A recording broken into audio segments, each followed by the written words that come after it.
With final season coming up, CMU students are worried about exams, papers, and everything in between.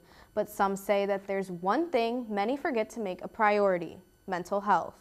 I was diagnosed with anxiety and depression when I was in middle school. Brandon Edwards is a senior at CMU and has a long history battling with mental health. Some days that there isn't a problem, and then there's some days where I just can't get out of bed, like no matter how hard I try. These struggles almost cost Edwards his life. In 8th grade, I had a suicide attempt in school. It was in class. I feel like that was like my boiling point where I needed help and I needed to get it fast. Even though Edwards has overcome the worst, he knows the daily responsibilities in college play a huge part in his current stress.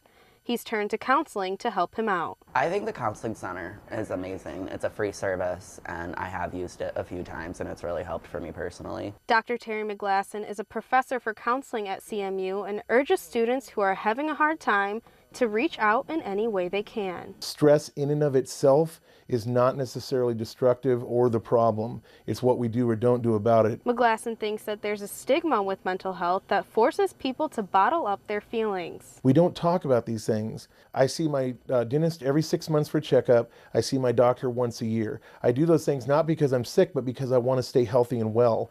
We do not have the same approach to mental health. According to the National Alliance of Mental Illness, 75% of all mental health conditions begin by the age of 24, which is prime college time.